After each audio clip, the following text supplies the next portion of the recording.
अब हम पढ़ते हैं प्रॉपर्टीज ऑफ बाइनरी ऑपरेशन। पहली प्रॉपर्टी है कम्यूटेटिविटी।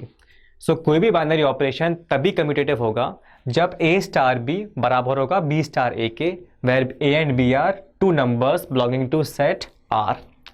तो अगर a स्टार b हमने निकाला और हमने b स्टार a निकाला और दोनों सेम आते हैं तो हम कह सकते हैं स्टार कम्यूटेटिव होगा। एग्जाम्पल देखते हैं पहला, यहाँ पर a इक्वल्स टू 2 है एंड b इक्वल्स टू 3 है, तो यहाँ से a star b that is a into b कितना आया 6, और यहाँ पर है a equals to 2 again b equals to 3, so this is b into a that is again 6। तो यहाँ पर a स्टार b और b स्टार a बराबर हैं, तो हम यहाँ से कह सकते हैं जो मल्टीप्लिकेशन है ये कम्यूटेटिव है। सेकेंड एग्जाम्पल देखते हैं, यहाँ हमारे पास a इक्वल्स टू -1 है और b इक्वल्स टू 4 है, तो यहाँ पर a प्लस b कर रहे हैं, यहाँ पर स्टार है एडिशन, तो a स्टार b यहाँ से आया कितना 3, और यहाँ पर है b स्टार a, यहाँ से b स्टार a भी 3 आता है, तो सिंस यहाँ पर a स्टार b और b स्टार a बराबर हैं तो हम कह सकते हैं कि जो एडिशन है ये कम्यूटेटिव है। अब देखते हैं थर्ड केस, यहाँ पर a है -1 एंड b है 4, सो यहाँ पर स्टार क्या है, स्टार है यहाँ पर सब्ट्रैक्शन, तो a माइनस b यहाँ पर आता है -5 और यहाँ पर है b minus a that comes out to be +5, so -5 and 5 are not equal, तो यहाँ से हम कह सकते हैं जो सब्ट्रैक्शन है ये कम्यूटेटिव नहीं होगा। And division in general is never commutative, so और डिवीजन को हम कभी बाइनरी ऑपरेशन कहते ही नहीं है because it never satisfy the definition of binary operations. तो ये थी प्रॉपर्टी, पहली property commutativity of binary operations.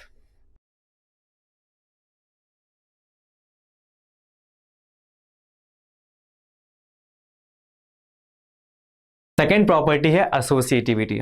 कोई भी बाइनरी ऑपरेटर स्टार एसोसिएटिव तभी होगा जब a star b star c और a star b star c बराबर होंगे, where a b c are real numbers.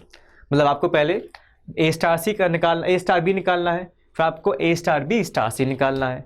Similarly आपको यहाँ पर पहले b स्टार c निकालना है, फिर आपको a star b star c निकालना है। अगर ये दोनों बराबर आ जाते हैं तो हम कहेंगे कि जो स्टार है वो एसोसिएटिव है। फॉर एग्जाम्पल यहाँ पर a इक्वल्स टू 2 है, b इक्वल्स टू 3 है एंड c इक्वल्स टू 5 है, और स्टार है यहाँ पर मल्टीप्लिकेशन, सो यहाँ से कितना आया 2 इंटू 3 6, 6 इंटू 5 30, एंड सिमिलरली यहाँ से कितना आया 30, 5 से 15, 15 टू 30, तो a star b star c is same as a star b star c, तो हम कह सकते हैं कि जो मल्टीप्लिकेशन है ये एसोसिएटिव है। सेकेंड केस में यहाँ पर a है -2, b है 3 एंड c है 5, और यहाँ पर जो ऑपरेटर है वो है एडिशन, तो यहाँ से लेफ्ट हैंड साइड कितना आता है, ये आता है 6, और यहाँ से भी कितना आता है 8, 5 + 3 8, 8 - 2 6, तो यहाँ से since left hand side equals right hand side है तो हम कह सकते हैं कि जो एडिशन है ये एक एसोसिएटिव बाइनरी ऑपरेशन है। थर्ड केस में हमारे पास a है 2, b है 3 एंड c है 5, और यहाँ पर बाइनरी ऑपरेशन है subtraction, so this is equals to what -1 -1 - 5 gives you -6, और यहाँ से कितना आता है ये 3 - 5 दैट इज -2 एंड 2 + 2 बिकम्स 4, तो क्लियरली ये दोनों बराबर नहीं है, तो हम यहाँ से कह सकते हैं कि जो सब्ट्रैक्शन है ये एसोसिएटिव नहीं होता। तो इस तरीके से हम चेक करते हैं कि कौन सा बाइनरी ऑपरेशन एसोसिएटिव है और कौन सा नहीं है।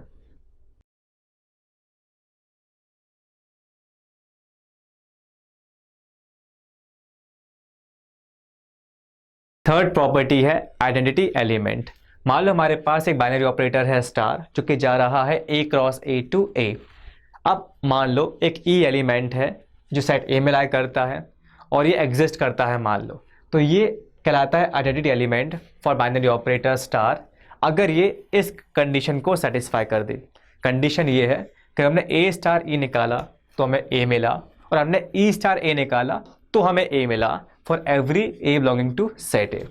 अगर ये कंडीशन सेटिस्फाइड है और e एग्जिस्ट करता है जो कि सेट a में लाई करता है तो हम कहेंगे जो e है ये आइडेंटिटी एलिमेंट है for binary operator star. For example मान लो हमारे पास एलिमेंट 0 है जो कि है e which belong to set a, और हमने यहाँ पर एक और हमारे पास एलिमेंट है a जो कि सेट a में लाई करता है। अब if a + 0 is equals to a, यहाँ से हमें a + 0 इक्वल टू a आ गया, और 0 + a करने पे भी हमें वापस a मिल रहा है for every a belonging to set a, तो यहाँ से हम कह सकते हैं कि जो 0 है ये एक आइडेंटिटी एलिमेंट है for this operation that is summation going from a star a cross a to a। तो इस तरीके से हम किसी भी बाइनरी ऑपरेशन का आइडेंटिटी एलिमेंट निकाल सकते हैं।